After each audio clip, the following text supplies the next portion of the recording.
My ex thinks hurt my daughter and now harasses me since I stole his baby girl. He is not my daughter's birth father. I, 27F, am a widow. My husband Mike died when I was 20 from complications from a cancer-related surgery.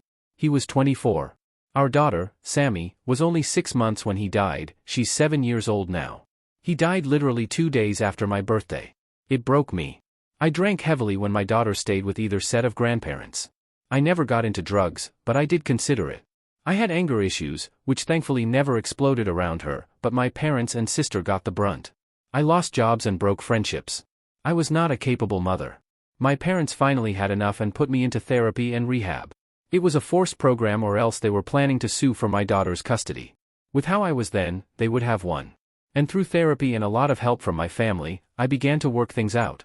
I won't say I'm perfect, but I became a good mother and provider. Mike's parents gifted me their house, 4 bedrooms, since they were moving to an assisted living facility, which meant so much since it still had Mike's room as he left it before we got married. My sister moved in to help me make the bills, and I went back to school while working part-time. She works from home and offered to take care of Sammy while I had classes and work.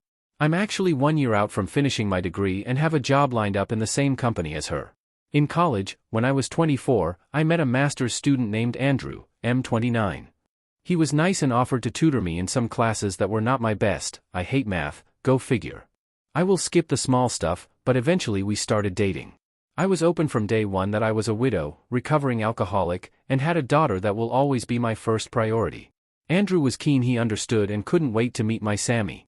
This was when Sammy was only 4, so I decided to play safe and wait until Andrew and I were serious before introductions. After 5 months, I introduced them. Andrew was incredible with my daughter. He took her camping, played games with her, helped with homework, etc. He was without doubts a model father. At first. About a year and a half ago, Andrew went to visit a friend of his in Ohio. I don't know what their situation is, but his friend has a very outdated view on women. As in, women are only meant for having children, taking care of the house and their husband, and obeying their husbands like they are God himself. Needless to say, I wasn't thrilled, but he was a friend from before we got together, so I figured if it never changed Andrew in the past, I had nothing to worry. When Andrew came back, nothing seemed out of the usual. He was still loving, and when I asked him if he could watch Sammy for an afternoon while I drove my sister in and back from a medical procedure, he was happy to help. My sister and I returned to find him sitting on the couch drinking a beer, with Sammy crying on the floor with a horrible burn on her hand. I screamed as I went to check my daughter, asking Andrew what had happened and why wasn't he tending to Sammy's injury or taking her to the hospital. He shrugged and said, "I told her to make me dinner. It's not my fault you failed to teach your brat to be a proper woman." I was stunned at first, but my daughter was first. I picked my daughter without a word while hearing Andrew saying things like, "You know I'm right, babe, and I didn't say you could leave." This is a lesson for her. The car ride was mostly my sister comforting my daughter since I had to drive, and one sentence in Italian, a language we both learn as children, but I didn't teach my daughter, "You need to leave that man tonight." My daughter was seen almost immediately when we arrived to the ER after they saw her burn. It was a second-degree burn on her hand with minor first-degree on her legs. Her pants sort of protected her. I was exhausted, and by the end of the night I just wanted to drop in bed after breaking everything in my room. I left Sammy with my parents, after telling them the story, and went back to the house with my sister. Andrew was still on the couch, with 3 bottles of empty beer and one half drunk. He didn't even stand up when we arrived. All he said was, "Did you come back to your senses already?"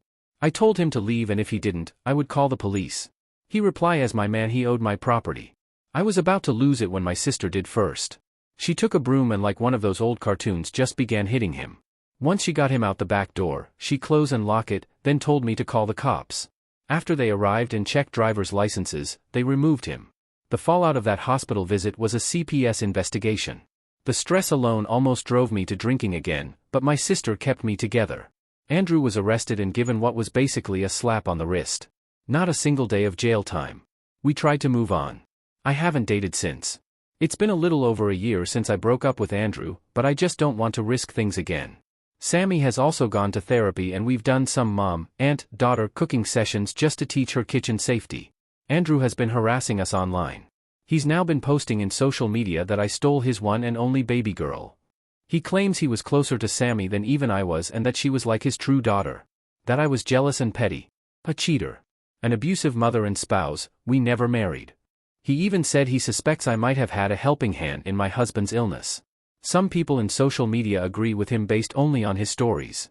No one we both know, only people that are strangers or that never met me. He's even been posting old edited pictures of outings with Sammy, cropping me off them. CPS has also been called on me multiple times. From accusations of abuse to saying I was keeping my daughter around dangerous people. Even one about a weapon with easy access. I have a lock gun cabinet with hunting rifles that has an electronic lock. Only my sister and I have the combination, and it's in the attic, which Sammy can't reach since the trapdoor is too high for her to open. I also have a personal gun that I keep in my room, also under lock with a combination that I am the only one that knows. I've never let my daughter see or know where it is, but unless I'm raising a future gymnast mix with Sherlock Holmes, she won't find it even if she know I had it. CPS has already got to the point they dismiss any calls against me or my sister. And the cops won't do anything since CPS reports are anonymous and Andrew hasn't technically done anything directly aside social media. He doesn't name in public posts. Only says his ex. But the amount of PMs I get makes it clear he names me in private. It's stressful and it's making me paranoid. I feel watched at times and I'm scared of being alone at night. Who knows if he's shared my address? The cops won't take me serious. And I think Sammy is picking up on my stress. Next week I'm meeting a lawyer to see what my options are. P.S. I know the title has an error. I noticed after I posted and don't know how to correct it.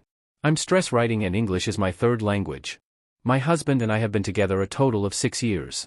He was fairly inexperienced when we got together, waiting until his first, dead bedroom, marriage to do the deed and then only having a couple one-night stands in between our relationship and his divorce.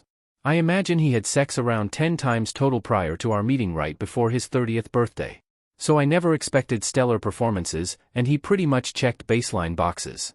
He's on the bottom third, but over the years he's improved just enough, and he has so many other really amazing qualities, it just wasn't a priority in the big picture to care too deeply about it.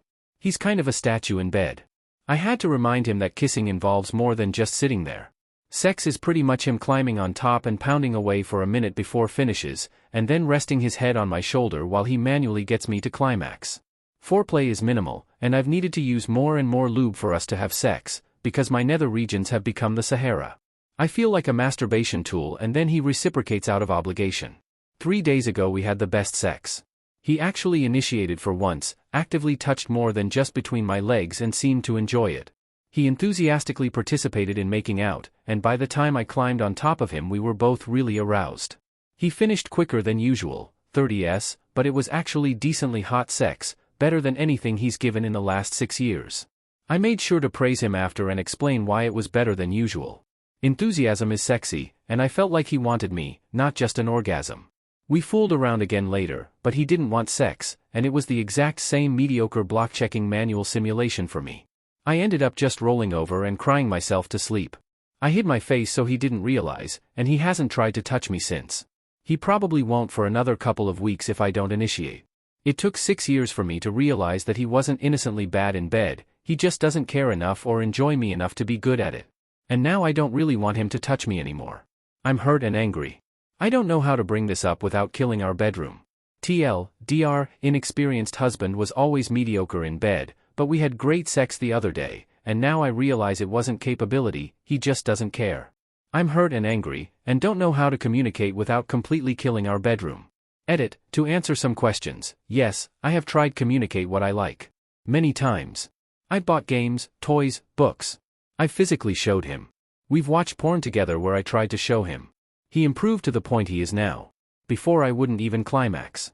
He doesn't kiss me anymore because I told him just pressing his face to mine and not moving isn't really engagement or enthusiasm. When he does occasionally kiss, I feel about as much involvement as kissing a mannequin. He's good at many other things, I just figured it wasn't really something he was strong at. We all can't be good at everything. But it turns out, he can do all of these things, he just chose not to. I have zero desire for a divorce, and I wouldn't end a marriage over this, I'm just hurt and frustrated, and don't know specifically what else I could say or do that I haven't already that would fix this that wouldn't lead to him shutting down completely.